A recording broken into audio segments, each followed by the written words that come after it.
Bueno, seguimos con este segundo video de repaso de seminarios, donde ya vamos a trabajar a partir del módulo B, que se presenta como del arte de la interpretación al levantamiento de las resistencias, el analista intérprete. Para llegar a ese punto aún nos queda un tramo de lo que llamamos anteriormente el periodo preanalítico, que tiene que ver con trabajar el capítulo Psicoterapia de la histeria dentro de estudios sobre la histeria. Nos vamos a ocupar de eso en este video. Allí es muy importante la consideración en relación a las resistencias para poder ubicar el movimiento que el nombre del módulo señala. Esto ustedes lo trabajaron en 2 semanas con las profesoras Ana María Careaga primero y luego con Gabriela Cuo. Es lo que vamos a tomar ahora. ¿Cuáles son algunas de las consideraciones fundamentales de psicoterapia de la histeria? En principio, la idea de psiquismo que Freud plantea allí en relación a su organización y a su funcionamiento. Va a plantear cadenas asociativas, que son series de representaciones que se enlazan entre sí a través de una cantidad que se desplaza entre ellas y a través de conexiones. Y va a hablar también de un triple modo de estratificación del material psíquico patógeno, es decir, recuerdos con diverso grado de conciencia o de aptitud de conciencia que se asocian entre sí y que se organizan alrededor de un núcleo donde están las marcas de las vivencias traumáticas como recuerdos patógenos. En segundo lugar, Freud plantea la tarea de la cura, que en este momento es la de recordar, recuperar aquellas representaciones intolerables o inconciliables expulsadas por el yo y limitadas entonces en su comercio asociativo con otras. En esa tarea de la cura es que podemos ubicar una modificación en el método a través de distintas técnicas, arrancando por la hipnosis, pasando al artificio de la presión sobre la frente, ubicando también el esforzar hasta que pueda llegar en la interpretación de los sueños a la formulación propiamente dicha de la asociación libre. Otro concepto central que va a ser a la comprensión del carácter dinámico de la organización psíquica, como dinamismo como juego de fuerzas en conflicto, que establece relaciones de intercambio de elementos, va a ser el concepto de resistencias, ¿sí? Las resistencias en este texto van a estar presentadas como resistencias de contenido, que Freud asocia a la explicación que da de la triple estratificación de organización del material psíquico, y por otro lado resistencias de carácter externo, que va a llamar obstáculo externo y que se enlazan al concepto de transferencia. Entonces, todo ese va a ser nuestro recorrido ahora, pero vamos a empezar definiendo resistencia tal y como está definida en este texto. Una fuerza que se opone a la emergencia del recuerdo patógeno. Un movimiento de repulsa del yo que es la misma fuerza que actuó o que operó en la defensa. ¿Cómo funciona esta fuerza que resiste a la aparición del recuerdo?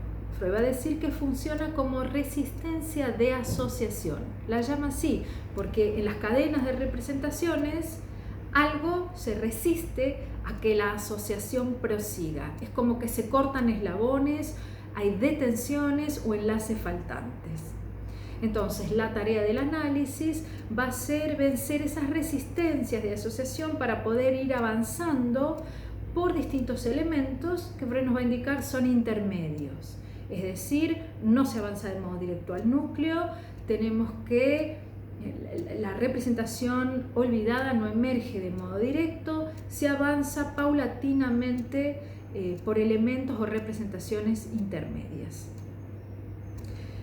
En esta tarea, esta tarea de avanzar hacia el núcleo patógeno, Freud encuentra que el material psíquico se encuentra dispuesto de una manera, con un modo de ordenamiento alrededor del núcleo patógeno.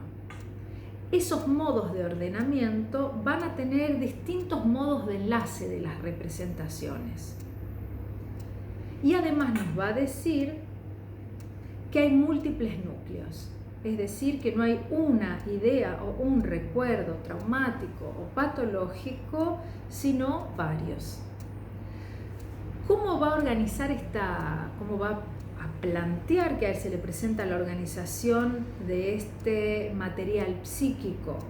Va a decir que hay tres maneras de organización, una triple estratificación alrededor del núcleo, como tres diversas capas que siguen distintos modos de enlace de representaciones. La primera, la cronológica lineal, que llama inventarios de recuerdos. Dice que avanzamos desde los más recientes hacia atrás en el tiempo, hacia los recuerdos más lejanos. En segundo lugar, va a hablar de un modo de estratificación concéntrica al núcleo, ¿sí? Imaginen una circunferencia concéntrica al núcleo formada por temas, ¿sí? Por agrupación de temas. En estos, la resistencia es mayor cuanto más nos acercamos al núcleo patógeno. Y es la que le da el carácter al trabajo analítico, dice, de avanzar en oleadas, ¿sí? Porque como aumenta la resistencia, avanzamos, nos detenemos, volvemos un poco hacia atrás, volvemos a avanzar. El tercer modo de estratificación lo va a llamar de enlace por hilos lógicos. Y va a decir que en este modo se organiza el encadenamiento de representaciones según contenidos de pensamiento, que no es lo mismo que temas. Van a ser contenidos de pensamiento lógicos. Esto va a variar en función de diversos modos de conexión que haga a la lógica de esos enlaces o hilos lógicos. Freud va a decir que se trata de enlaces o conexiones especiales hasta el núcleo que se presentan como una línea quebrada o de zigzag, más bien como un sistema de líneas convergentes. Dice que convergen hasta un lugar y desde allí desarrollan nuevos hilos lógicos, y nos va a decir de este modo, de esta forma de la estratificación, que tiene carácter dinámico, a diferencia de los otros dos que tienen un carácter morfológico, en tanto que piensa en morfológico forma, ¿sí? La forma es más establecida, es más estable más que más establecida, es más estable, es lineal, en cambio en los hilos lógicos esa conectividad es más dinámica. Con este modo de organización, con este modo de estratificación del material psíquico, es que avanzamos hacia el núcleo patógeno, a través de estas distintas capas o de estos distintos estratos de material que se va organizando. Y Freud va a decir, en este modo de avanzar por el material psíquico, el analista va a tomar a su cargo el avance en sentido radial. Piensen en una circunferencia, el radio de la circunferencia, o sea, avanza desde el borde de la circunferencia hacia el centro, hacia el núcleo patógeno. ¿Por qué el analista toma a su cargo el avance radial? Porque es el que ubica las conexiones posibles entre las detenciones a los enlaces, pidiendo nuevas asociaciones.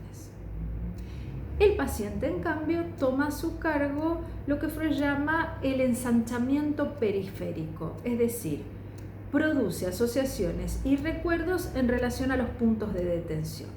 Y entonces juntos pueden irse adueñando, así lo nombra Freud, avanzando por los distintos tramos que presentan dificultad. Dice, se capta un hilo lógico en la periferia y desde allí se va avanzando paulatinamente por esta línea quebrada, por estos distintos estratos hasta el núcleo. ¿Qué va a decir Freud en relación al núcleo? Dos cosas importantes. Por un lado va a diferenciar recuerdo de reminiscencia. A la reminiscencia la va a nombrar como una especie de recuerdo particular, un resto mnémico, algo que puede estar muy cercano al núcleo o ser parte de él, o fragmentos incluso, dice, nunca advertidos por la conciencia. Es difícil que sean admitidos o reconocidos como recuerdo, Y esto está situado en la clase que dio la profesora Gabriela Cuomo, es una anticipación a conceptualizaciones posteriores, ¿sí? En principio la conceptualización de la reelaboración, la necesidad de qué se hace luego con esa reminiscencia, y a otras conceptualizaciones posteriores que vamos a ver y que tienen que ver con aquello inconsciente que siempre fue inconsciente, es decir, determinados restos mnémicos aquí nombrados reminiscencia, que nunca fueron inscritos en términos de conciencia. Y por otro lado, la segunda idea en relación al núcleo que hay que relevar es la diferencia entre concebirlo como un cuerpo extraño o concebirlo como un infiltrado. Esto está en la clase de la profesora Ana María Cariaga, está muy más detallado, bien detallado allí. El cuerpo extraño, piensen que Freud es médico, ¿no? Es una idea médica. Sería algo que se pudiese extraer limpiamente, ¿no? Como encapsulado del núcleo. Y Freud dice, por todo esto que estamos estudiando, no es esa la idea que tenemos de recuerdo patógeno, sino más bien la idea correcta sería la de un infiltrado. Pensar en un infiltrado es pensar en algo que extiende o que traza extensiones hacia el resto del material, algo que se infiltra, algo que se introduce en el material que lo circunda, ¿sí? Y es por esa tarea de infiltración o por esos caminos de infiltración que pueden rastrearse y recuperarse esos contenidos del núcleo patógeno siguiendo el avance a través de las resistencias. El objetivo, dice Freud, es facilitar la circulación por caminos que antes estaban bloqueados. Hasta aquí Freud expone lo que llamamos resistencias de contenido en el material psíquico, obstáculos de contenido, es decir, tienen que ver con la organización o la disposición del contenido de las representaciones asociativas. En el segundo video, el de la profesora Gabriela Cuomo, ella se detuvo en un tipo particular de resistencia que no es un obstáculo de contenido, sino lo que Freud nombra un obstáculo externo. Una perturbación del vínculo con el médico, el más enojoso, además, con esto quiere decir el más difícil, el más incómodo, que se va a presentar de tres maneras, este obstáculo no de contenido, sino externo. Una, enajenación personal, Freud lo llama así, es como este sentirse del paciente o la paciente enajenado, menospreciado, relegado. El segundo, la reticencia, dice él, como un cierto miedo a perder autonomía o a quedar demasiado dependiente o del médico o de la terapia. El tercero es el más importante a los fines del movimiento que vamos a ubicar después, es lo que Freud llama una perturbación por transferir ciertas representaciones penosas que surgen en la trayectoria del análisis sobre la persona del médico, o, en una sola palabra, transferencia. Freud también lo llama espanto, ¿sí? Trabaja el ejemplo del espanto del beso, de desear un beso de Freud en una paciente. Esta perturbación acontece, dice, esta perturbación en el paciente por transferir representaciones penosas sobre la persona del médico acontece por enlace falso. Es decir, tiene en su base un enlace falso, ocurre por un enlace falso. La representación psíquica que aparece en el análisis se enlaza falsamente, sería, ¿no? Como se enlaza la representación del médico. ¿Por qué? En principio porque éste se presta, porque está disponible para eso. Y también ubica en la base de este mecanismo, de la posibilidad de este mecanismo de transferencia sobre la persona del médico, una tendencia psíquica que llama compulsión a asociar. La compulsión a asociar es una tendencia psíquica a enlazar fragmentos de representaciones entre sí, que van constituyendo enlaces complejos entre las representaciones. Es a eso a lo que Freud se refiere. Como está esta tendencia, esta compulsión a asociar en el funcionamiento psíquico, es que eso se presta al falso enlace transferencial.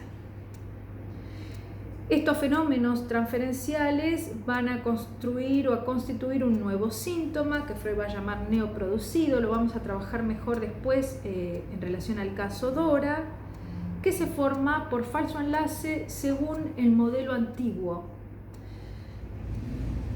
y es el antecedente del concepto de neurosis de transferencia, ¿sí? Que permitirá pensar un movimiento entre lo que aquí sitúa Freud de transferencia como obstáculo externo, dice, a pensar este fenómeno transferencial no como obstáculo, sino como motor en la cura.